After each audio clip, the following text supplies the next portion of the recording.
सच कहते हैं कि प्यार अंधा होता है। मामा अपनी सगी भांजी पर दिल लगा बैठा। इतना ही नहीं, अपनी पत्नी को छोड़ भांजी को लेकर फरार हो गया। आज जन सुनवाई के दौरान डरी सहमी हुई सुमन राठौर पुलिस अधीक्षक कार्यालय पहुंची। उसने जो ससुराल की प्रताड़ना के आरोप मीडिया वालों को बताए तो मानो सबके होश उड़ गए। उसकी शादी साल 2020 के टटम निवासी कामता प्रसाद राठौर के पुत्र दुर्गेश राठौर के साथ हुई थी, जो किराना व्यापारी था। सुमन ने बताया, जब वे पहली बार ससुराल गए तो देखा कि मेरा पति अपनी भांजी से चिपका था। उसने कुछ गलत नहीं सोचा, लेकिन एक दिन उसने अपने पति और भांजी को एक साथ रंगे हाथों पकड़ लिया। सुमन ने विरोध किया तो पत्नी को बुरी तरह से मारपीट कर दी गई। सुमन ने अपनी पिता को पूरी तरीके से सच्चाई बताई तो ससुराल वालों के खिलाफ सुमन के माता पिता ने केस दर्ज कर दिया। महाराजपुर थाने में 2021 में दहेज प्रथा का केस लगा दिया गया। जैसे ही मामले की खबर ससुराल वालों को लगी तो उन्होंने दबाव बनाना शुरू कर दिया और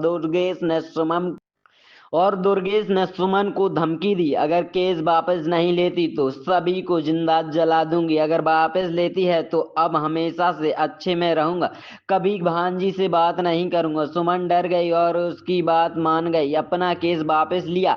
सुमन ने फिर ससुराल पहुंच गई। 1 महीने तक तो सब ठीक चला, लेकिन फिर से भांजी से बातचीत करने लगा और साथ ही सुमन के साथ मारपीट करने लगा। इसके बाद में सुमन ने अब पुलिस अधीक्षक को एफआईआर दर्ज करवाई है। पुलिस अधीक्षक को अपना हाल बताया है, साथ ही मीडिया के सामने जो हाल रखा मानो होश उड़ा देने वाली खबर थी, क्योंकि किसी मामा को तो नहीं देखा होगा, कलयुगी मामा होगा जो ऐसे प्रकार की हरकतें करते हैं, ऐसे कृत्य करते हैं कि अपनी भांजी को ही लेकर रफू चक्कर हो गए। कहीं ना कहीं ये शर्मसार कर देने वाली घटना है। सुमन राठौर। क्या हुआ था आपके साथ?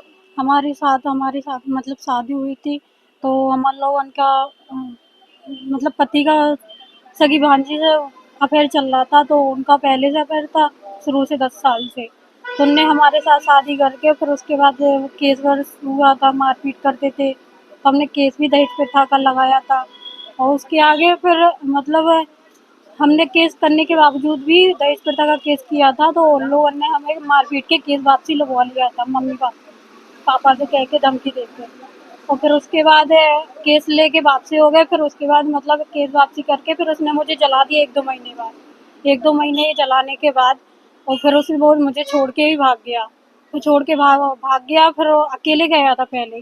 फिर उसके बाद फिर हमें अकेले से यहाँ से छोड़ के फिर लौट के आया था 1 महीने बाद। किसके साथ भागा है? भांजी के साथ, सगी भांजी के साथ गया था। अभी भी भांजी उसी के साथ? अभी भी भांजी उसी के साथ है। और ये एक तस्वीर है, मामा भांजी है ये। जहाँ कहीं भी हो, इनको यहीं पे मतलब है, इनको छोड़ना नहीं है। जहाँ तर जैसे मेरे साथ हुआ है, इन लोगों ने मुझे जलाया है, वैसे भी इन लोगों के साथ ऐसे ही होना चाहिए। छोड़ना नहीं चाहिए इन लोगों को, ऐसे आदमी को। आज कहाँ है? आज मैं एसपीआई साहब लोग आए थे मदद मांगने के लिए कि मेरा दहेज प्रथा का केस फिर से चालू किया जाए। क्या बोला था आपने? बोला था कि हम इस फाइल को महाराजपुर पहुंचा के फिर उसको फिर से निकलवाएंगे वो केस। मुझे जेठ ने भी परेशान किया था, उसका नाम संतोष है।